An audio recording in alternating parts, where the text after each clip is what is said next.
The day Amira crossed the Olympic finish line, she didn't raise her arms. She didn't cry. She didn't even smile.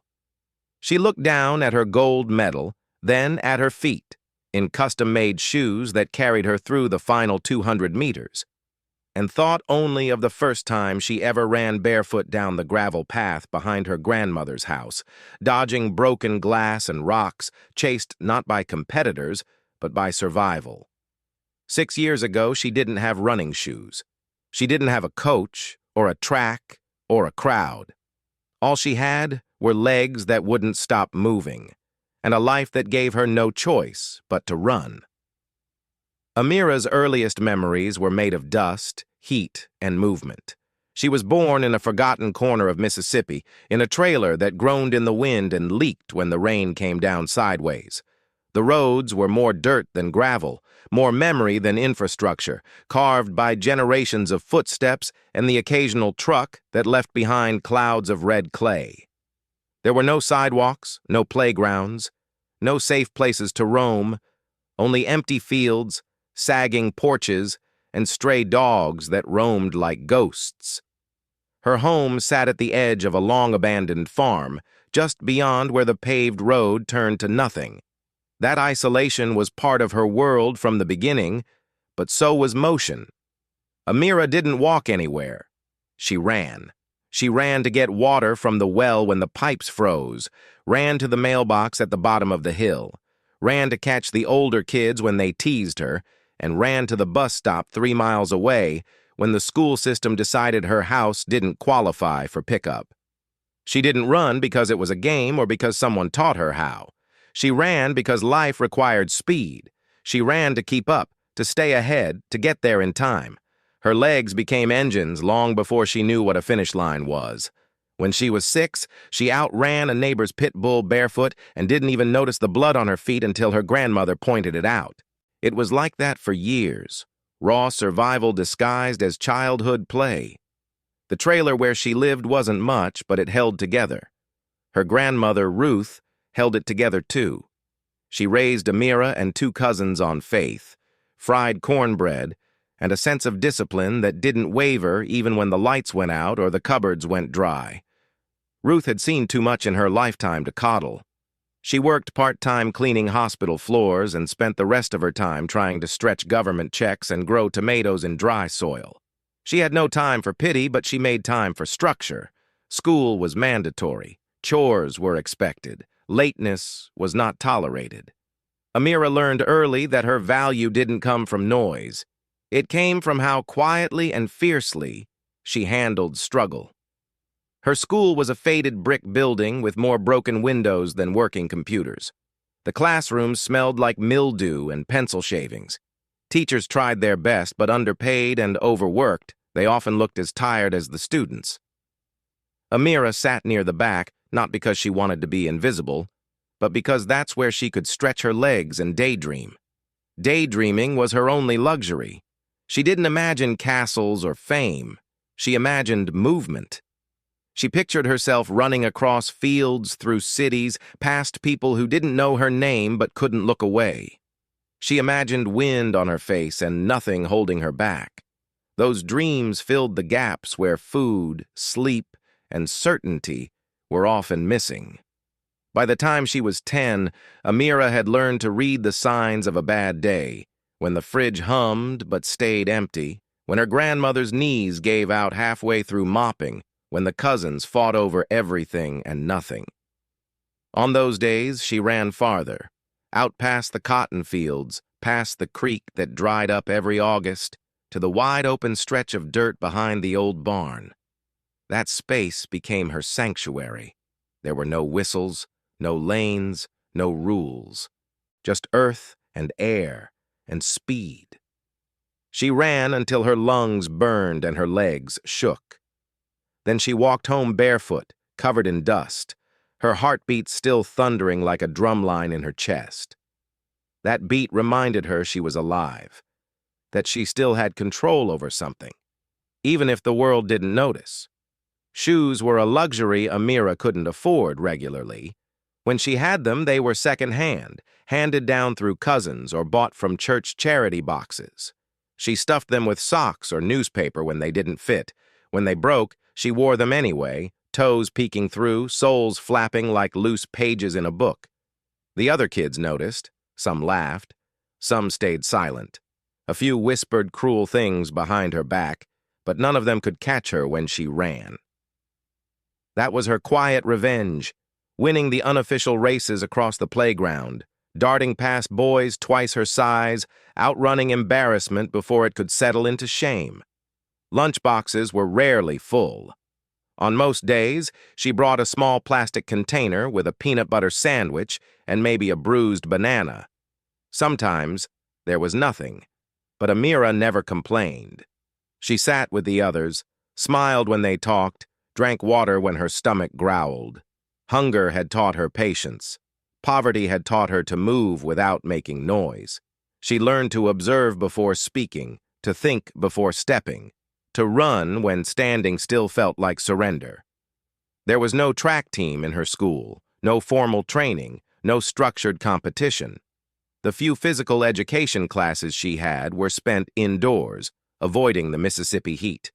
But once, during recess, a boy snatched her notebook and ran across the field laughing. Amira chased him without hesitation, her bare feet slapping against dry earth. She caught him in seconds, not out of anger, but because that's what her legs knew how to do. What she didn't know was that someone had been watching. Coach Lyle had recently transferred to the school. He was nearing retirement, having coached in bigger cities and seen true talent fade from lack of support. When he saw Amira run, he didn't just see speed. He saw natural stride, power in her hips, perfect knee lift. He saw a girl moving like she'd been born for it. And even though she wore a threadbare shirt and shoes with duct tape on the sides, he saw potential dressed in silence.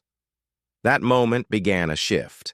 He approached her, asked questions, and most importantly, listened. He asked nothing from her except one thing: to keep running, not for medals, not for school records, just for herself. That request became a gift. For the first time, someone outside of her family saw value in the one thing she thought couldn't be taken away. So she kept running. Every day after school, between chores and before sunset, Amira returned to the dirt path behind the barn, the same one where her feet had bled. Now she ran with purpose. She counted her steps, timed her sprints with the sun, measured her progress by the number of heartbeats between each breath. She didn't know yet that this path would lead to podiums. All she knew was that when she ran, the world grew quieter. The pain shrank. The fear fell behind her like dust in the wind. And for those moments, she wasn't poor or tired or scared. She was only free. Coach Lyle didn't have much to offer, not in terms of funding or equipment, but he had a weathered heart that recognized raw ability when he saw it, and Amira's legs told a story he couldn't ignore. After that first encounter behind the school, he began showing up earlier in the mornings, lingering after dismissal, always with a stopwatch that had seen better decades, and a quiet attentiveness that never asked too much too soon. He saw how she moved with instinct, how her stride never broke even when her feet hit rough ground. He saw hunger, not just the kind that gnawed at the belly, but the deeper kind, the kind that comes from knowing no one else is going to save you. With permission from her grandmother, he began training Amira unofficially. No budget, no uniforms, just dedication. He dug out an old pair of women's running shoes from his garage, scuffed, faded, size 9. Amira wore a 7. They flopped when she moved, but she didn't complain. Instead, she stuffed the toes with balled-up socks, then cardboard cut from a cereal box. She tied the laces tight and ran like the shoes were made just for her.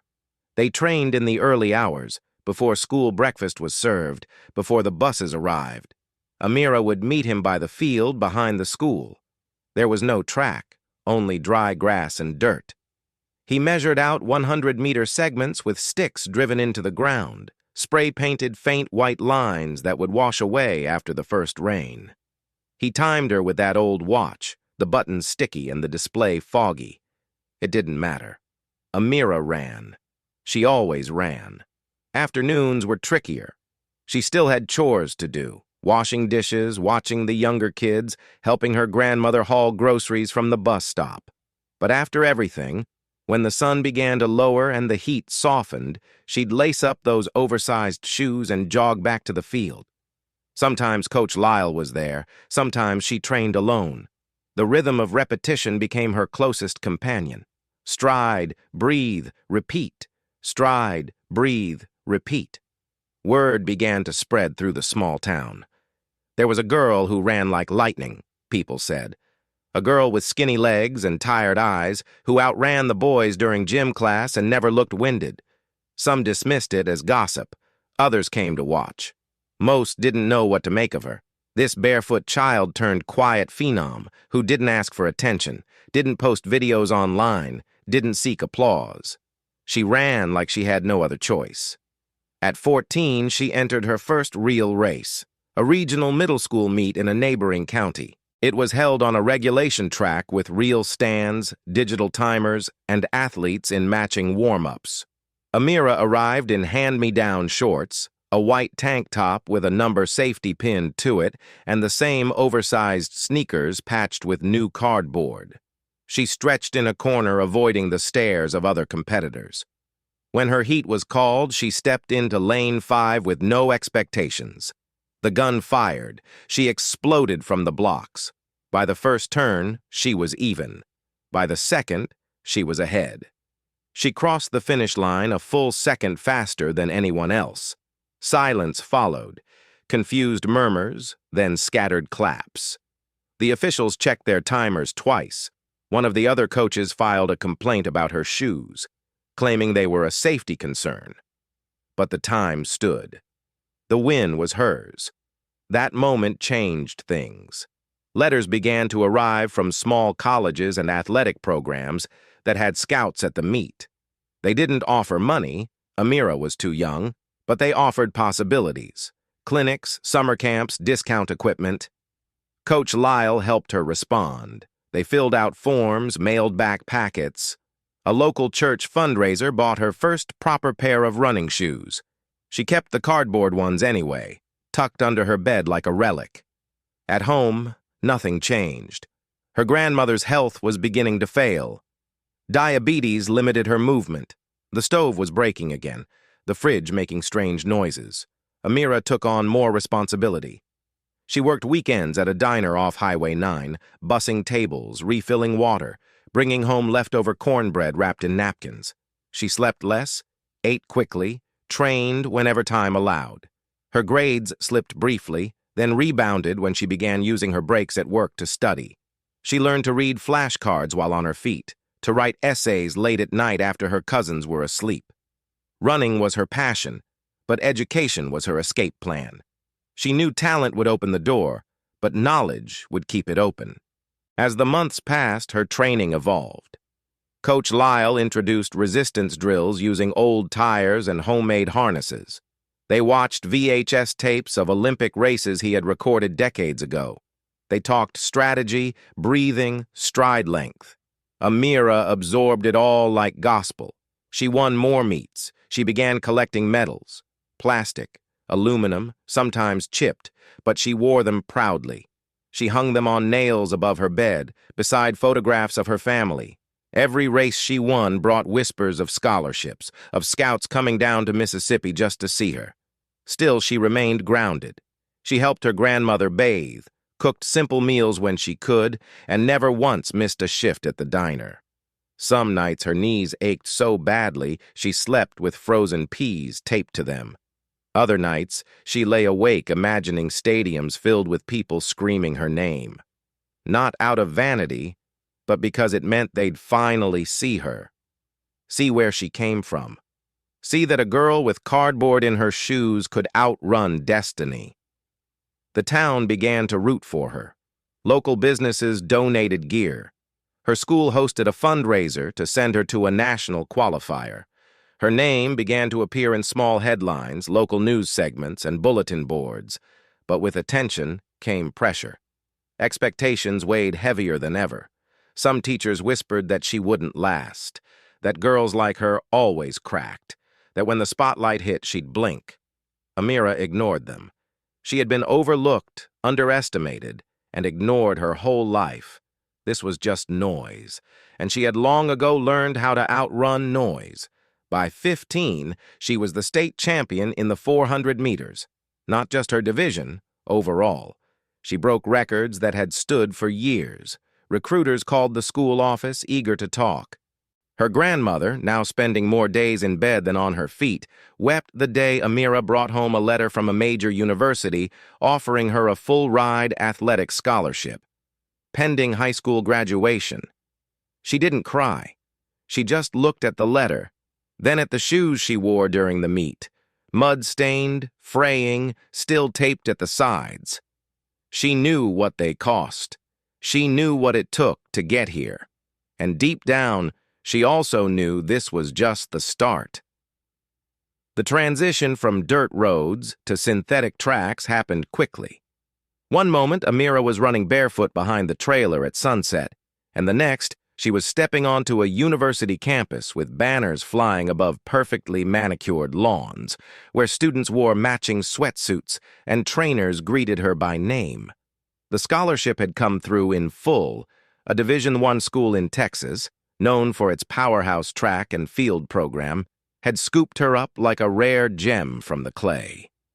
They sent a recruiter to her town, spoke directly to her grandmother, and promised a future no one else had ever mentioned to her in real terms.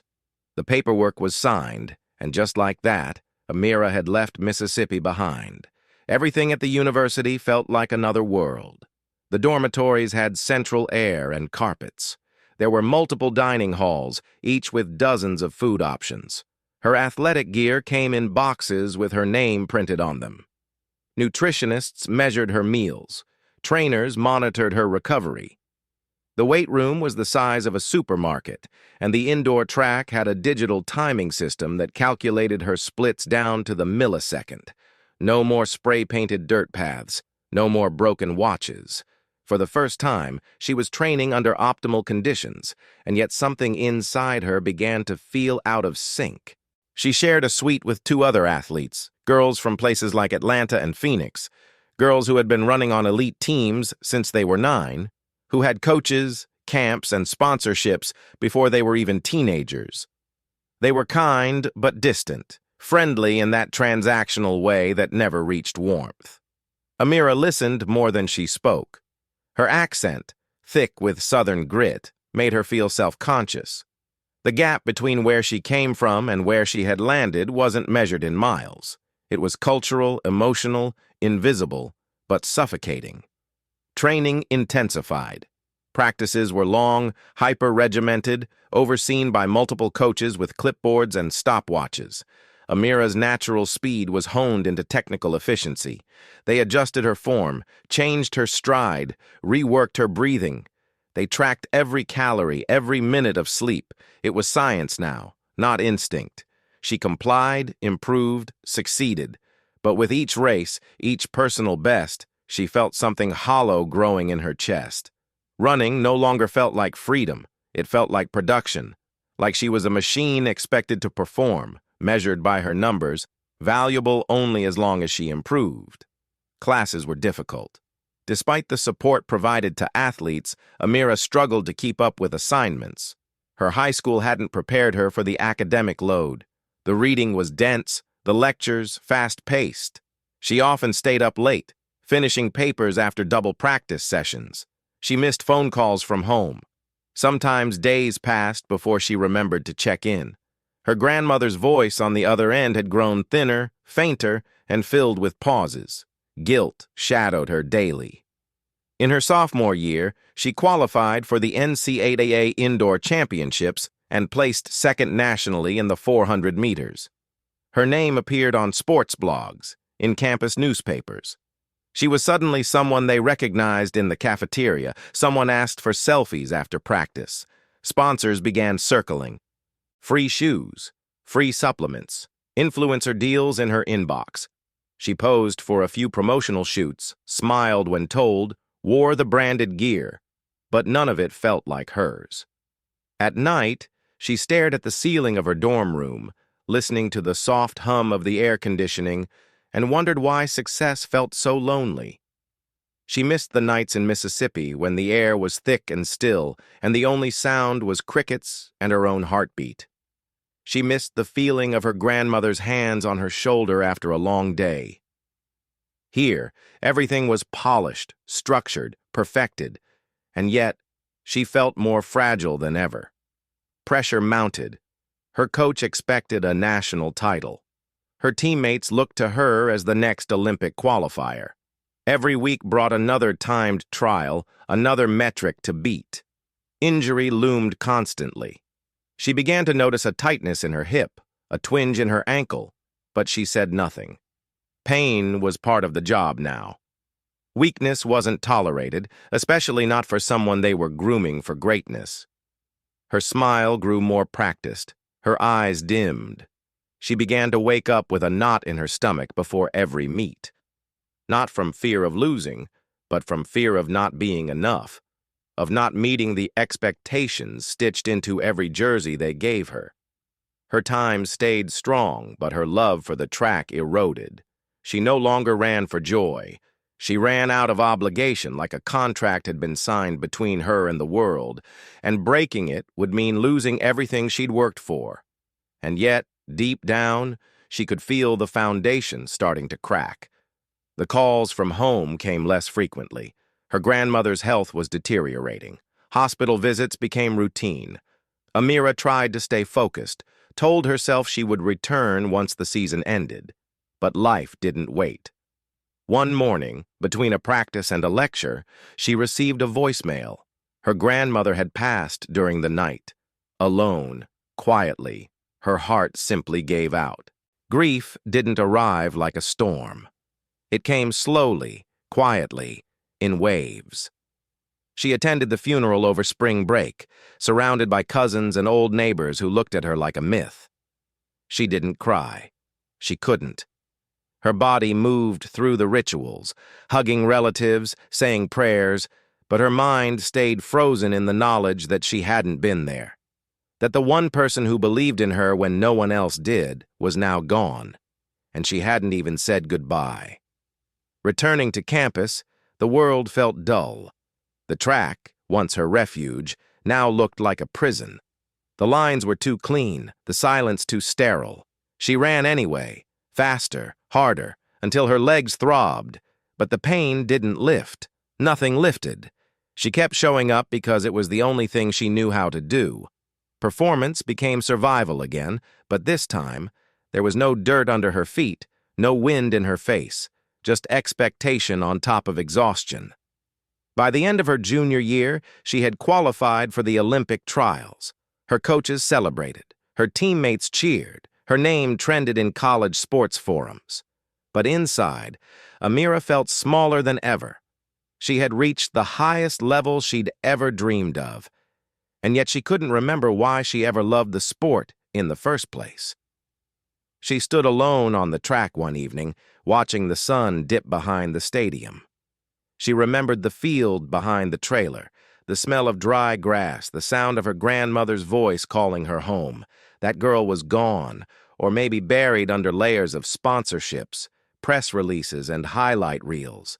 And yet, she still ran. Because she had to. Because sometimes survival looks like success. And sometimes, success feels like a weight you can't stop carrying. The day of the Olympic trials arrived with skies that threatened rain and air so thick it felt like it could be cut. The stadium in Eugene pulsed with energy. Journalists swarmed, fans waved flags, broadcasters rehearsed sound bites, and athletes paced the warm-up track like caged lightning. Amira stood amid it all, trying to stay grounded, her earbuds in, her hood up, her body tight with adrenaline. This was what everything had led to. The dirt roads, the cardboard shoes, the quiet mornings with Coach Lyle, the fluorescent-lit training rooms, the invisible grief, all funneling into this one final chance. If she made it through this race, she would be an Olympian. The thought didn't feel real. Nothing did. Her warm-up had been solid, Her strides felt sharp, her breathing was calm, and her coaches nodded approvingly as she moved through her drills. Yet deep inside her ribcage there was a small tremor, not quite fear, not quite doubt, but something else. A subtle unraveling, like a thread being pulled that no one else could see. She had been carrying this race in her bones for years, stretching every fiber of herself toward this moment, compressing pain, loss, fatigue, and pressure into a singular point of focus. And still, beneath it all, she was tired. Not physically, she had pushed through that too many times to count, but spiritually, the kind of tired that doesn't announce itself until it's too late. When they called her heat, she stepped onto the track with the poise of a veteran. Lane 5. A good draw. Enough visibility, enough room to move. She shook her arms loose, bounced twice on her toes, and took her mark. The crowd hushed. Cameras zoomed. The world narrowed to the faint scent of rubber, the stillness of breath held by thousands, and the sharp cold metal of the starting blocks beneath her fingers. Then the gun cracked. She exploded out like a slingshot, first 100 meters smooth, measured, elegant. Her stride opened up on the back stretch, her form textbook perfect. The second curve came fast, her body leaning into it like she had done 1,000 times in practice. Her competitors fell behind one by one. She was in control, leading the pack. The stadium noise swelled, the announcers' voices rose, her name echoed across loudspeakers. With 200 meters left, it felt like nothing could stop her. But then something gave. Not dramatically, not instantly. There was no pop or scream, just a shift, subtle, internal, devastating. Her left calf seized, a knot of fire coiling behind her knee. Her stride hiccuped, her foot dragged an inch too long. She stumbled, tried to push through, but her body betrayed her. Another spasm gripped her thigh, her arms flailed for balance, and within seconds she was on the ground, skidding across the red track, the breath knocked from her lungs. Gasps erupted from the stands. The camera panned in. Her name flashed in red, not as a victor but as a caution. Officials rushed. Coaches froze. She lay on her side, blinking against the harsh light. Disoriented, pain radiating from her leg like fire. Her knee was scraped, her uniform torn, her face a mask of disbelief. She had fallen.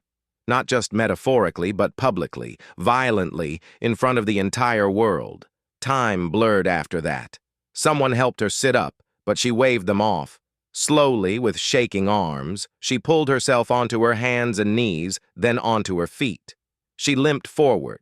The finish line was still meters away, taunting her. Other runners had already crossed. The race was over in terms of placement, but for her, something deeper still needed to be resolved. She moved toward the line, dragging her bad leg behind her, tears stinging her eyes, breath ragged. When she finally crossed, the crowd erupted, not in victory, but in reverence. She collapsed again past the line, this time from exhaustion. Medical staff surrounded her, helped her onto a stretcher. She didn't protest. Her body was done. Her mind, though, was screaming, not with rage, but with confusion, with grief. All the years, all the sacrifice, the pain, the silence, undone in 8 seconds of muscle failure. Her coaches met her in the tunnel. They offered reassurances, told her it wasn't over, that there would be another cycle, another chance. But she didn't hear them. Their voices were muffled beneath the roar of disappointment in her chest. The headlines the next day were brutal and brief. Top hopeful falls short. Hill collapses in 400 meters final. Injury ends Olympic dream. Her name faded from the trending lists within hours. Sponsors withdrew. Emails stopped. Phone calls dried up. The school, already facing budget cuts, suspended her scholarship citing performance clauses in the fine print. She packed up her things in silence. Her dorm, once crowded with trophies and gear, became a hollow shell. There was no ceremony, no press conference, just a quiet exit. She left campus unnoticed, her dreams folded into a duffel bag. Back in Mississippi, the air was heavier than she remembered. The house stood the same, though emptier without her grandmother's presence. The floorboards still creaked in familiar places. The field behind the trailer was overgrown, the dirt path barely visible beneath weeds. Amira stood on the porch and looked out, trying to find pieces of herself that might still be intact. The weeks that followed were slow and surreal. Her leg healed gradually, but her spirit dragged behind. Neighbors came by, brought food, offered soft words of encouragement. She smiled politely, thanked them, then sat alone for hours staring out the window. The silence was overwhelming. Without training schedules or travel itineraries, time felt meaningless. She avoided the internet, ignored messages from former teammates, and left her gear in the closet untouched. Some nights, she dreamt of the fall, of the curve, the crowd, the stumble. She woke up drenched in sweat, muscles tensed. Other nights, she dreamt of her grandmother, of simpler times, of feet pounding dirt and wind in her face. Those dreams made her cry, not because they were sad, but because they reminded her of who she used to be. A girl who ran not to win, but because she had no choice. Everyone assumed she was done, that the fall had broken more than her body, that her story had ended in that stadium. They didn't understand what she had already overcome just to get there. This wasn't her first collapse. It wouldn't be her last. Somewhere deep beneath the layers of exhaustion and loss, a small ember remained. Not yet a fire, but not extinguished either. And though she didn't know when or how, she sensed that one day she would rise again. Not for gold, not for glory, but for herself. Because running had never been about the world watching. It had always been about outrunning the world's weight. And eventually she would stand again and move. Not for a medal, but for freedom. In the slow aftermath of her fall, days bled into each other like brush strokes on a water-stained canvas. Amira no longer set alarms. She no longer stretched before dawn or measured meals by protein content. Her body, once a temple of discipline and finely tuned machinery, had become quiet, stiff, and unfamiliar. For weeks, she limped, then walked, then eventually moved without pain. But healing from an injury wasn't just about muscles and tendons. It was about rebuilding the bridge between the body and the will to use it again. And that was the part that took the longest. She spent long hours on her grandmother's old porch, watching the sky turn from pale blue to gold and then to violet as evenings passed. Children ran through the tall grass, chasing each other with plastic bottles and sticks, their laughter cutting through the humid Mississippi air like a hymn. They reminded her of herself, lean, fast, unaware of anything but the present. She envied them, not for their freedom, but for their unbroken connection to joy. She had once felt that way. Now, the memory of running was tethered to pressure and expectation, to injury and headlines. But watching them stirred something dormant in her, not desire, but memory. One afternoon, a neighbor knocked on her door. He ran the local community center and had heard she was back. He asked if she could come by, maybe talk to some of the kids, just share a few words about what it was like to run at that level. She agreed, reluctantly, unsure of what she could offer. When she arrived, the gym was half-lit, the floors scuffed, the walls faded. But the energy was vibrant. Dozens of young girls sat cross-legged on the court, their eyes wide with curiosity, waiting for her. She spoke softly at first, told them about the beginning, running barefoot, using cardboard for insoles, her first real race. She skipped the part about sponsorships and scholarships. She told the truth, the version that mattered, that she ran because she had no other choice, because it made her feel like she mattered, because it gave her peace. The girls listened in a kind of reverent silence. When she finished, one of them asked if she'd show them how she trained. Without thinking, she said yes. That first lap around the gym was stiff. Her legs protested, her lungs burned quickly, and her posture felt unnatural. But as she settled into rhythm, something old and familiar returned. Not the speed, not the form, but the awareness, the movement, the sound of feet against the ground, the heartbeat rising, the breath synchronizing with each step. It wasn't glory, it wasn't performance, it was something closer to prayer. She began visiting the center regularly. At first, once a week, then more. She ran with the kids, led drills, timed their sprints with her old stopwatch that still barely worked. She laughed when they complained. She encouraged them when they stumbled. She saw herself in every scraped knee, every crooked stride, every stubborn refusal to quit. And in teaching them, she remembered what it felt like to run without expectation. Slowly, the weight she'd been carrying began to shift. She started jogging again. Alone at first, in the early morning, through the same fields that once served as her only training ground. She brought back some of her old routines, dynamic stretches, hill sprints, intervals. Her body ached, but not in the way it did after the fall. This pain was cleaner, purposeful. It reminded her she was still here, that her body hadn't failed her permanently. It had only asked her to rest. Months passed. She stopped avoiding her email. Among the dozens of unopened messages were quiet inquiries, smaller race organizers, regional competitions, a charity 5K looking for guests. She replied to a few, then more. Eventually, she entered a small meet in Alabama. It wasn't televised. There were no press boxes, no sponsorship booths, just a few hundred spectators and a handful of athletes. She wore an unbranded uniform and pinned her number on with shaking hands. She didn't win that day. She placed third. Her time was several seconds slower than her personal best. But when she crossed the finish line, she didn't collapse. She didn't limp. She smiled. The kind of smile that comes not from victory, but from return. The next races came with less hesitation. A regional meet in Georgia. A collegiate invitational in Florida. Word spread slowly, quietly. Amira Hill was running again. Not for gold, not for endorsements, but for the same reason she began in the first place, because something in her needed it. Her times improved with each race. Her stride lengthened, her finish sharpened.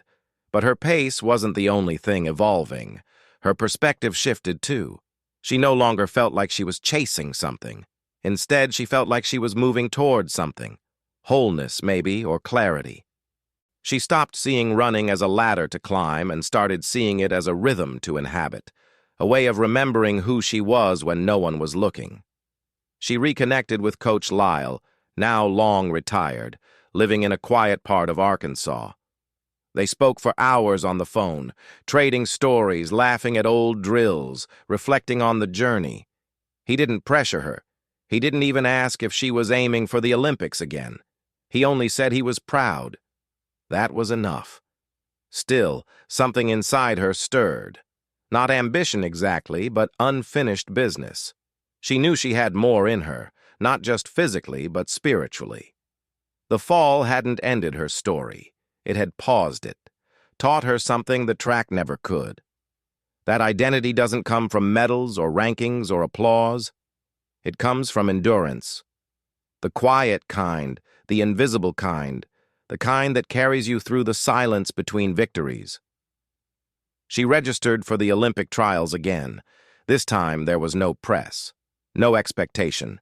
She entered as an independent, unaffiliated, self-trained.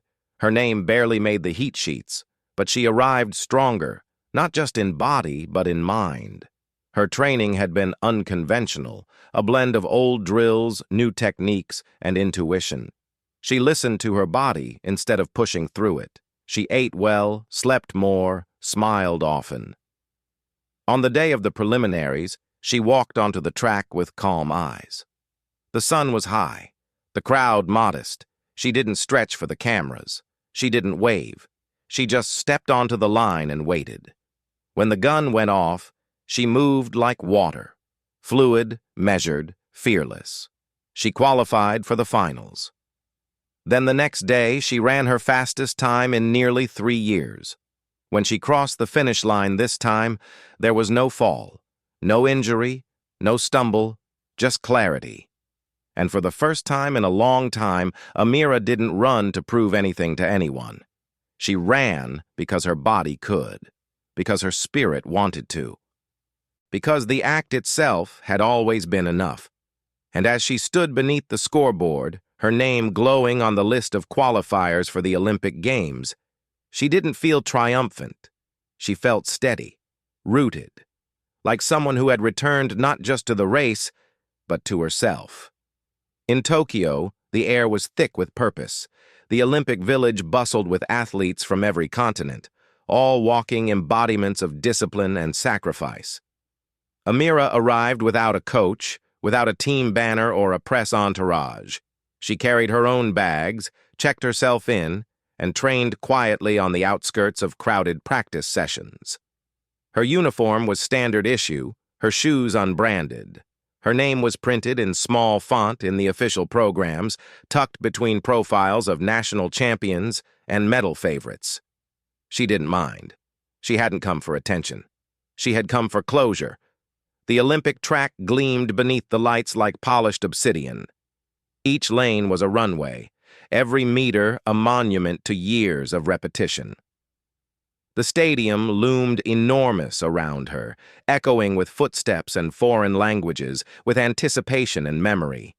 When she walked it for the first time, alone during an evening cool-down, she imagined her grandmother's voice whispering in the wind.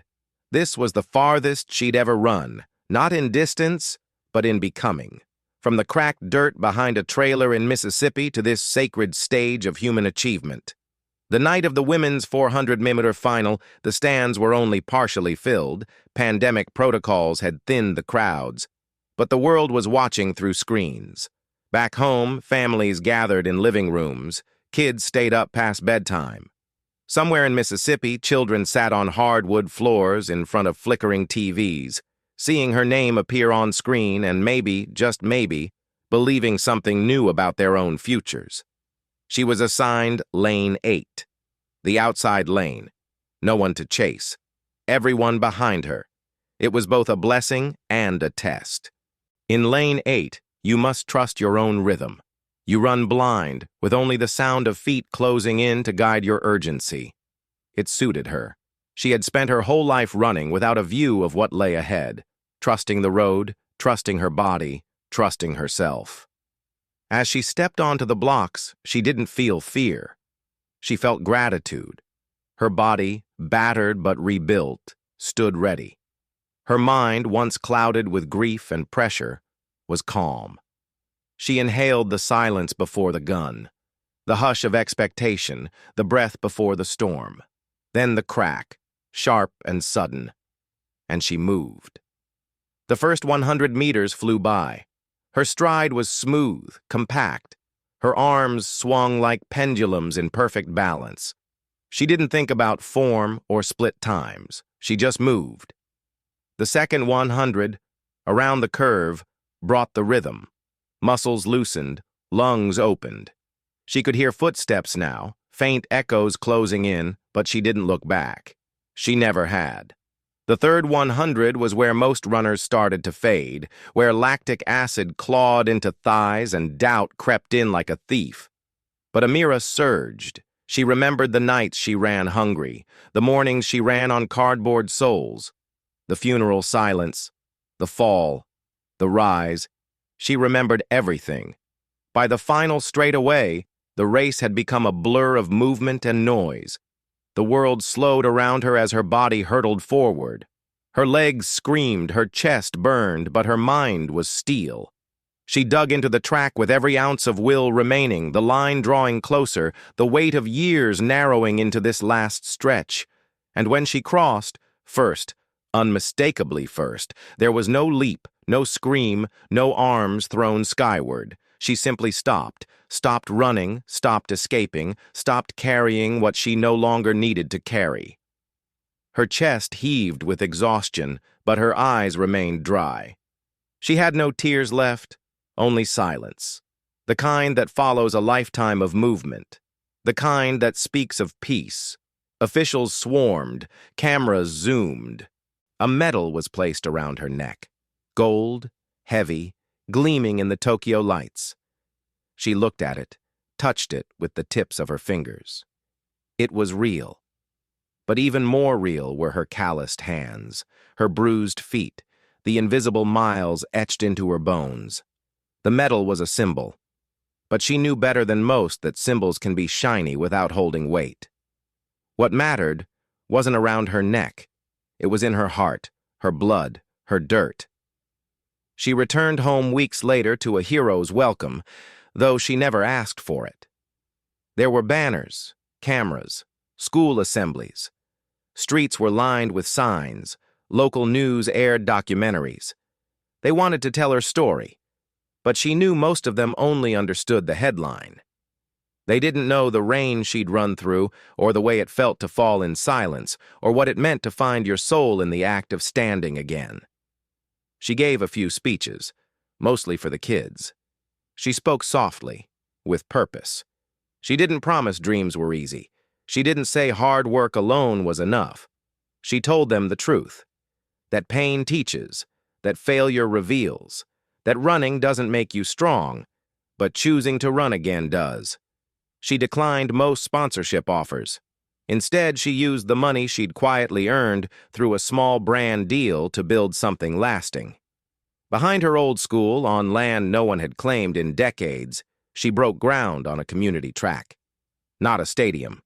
Just 6 lanes of honest rubber, open to the public, free to use. A place where kids could run without fear of broken glass or judgment. At the grand opening, she wore her old shoes, the pair with duct tape and peeling soles, the ones that carried her to her first win. Not out of sentiment, but out of truth. Because no gold medal, no headline, no standing ovation could ever mean more than the journey that began with nothing. Dirt still lived beneath her fingernails, and she intended to keep it there. It reminded her of where she started, and that no matter how far she ran, she'd always carry the soul of that barefoot girl from Mississippi. In time, people would forget her split times, her records, her medals.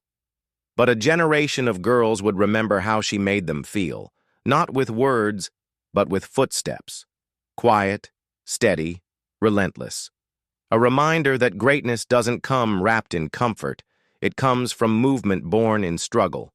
And in that truth, Amira found her freedom, not at the finish line, but in the dirt beneath her feet.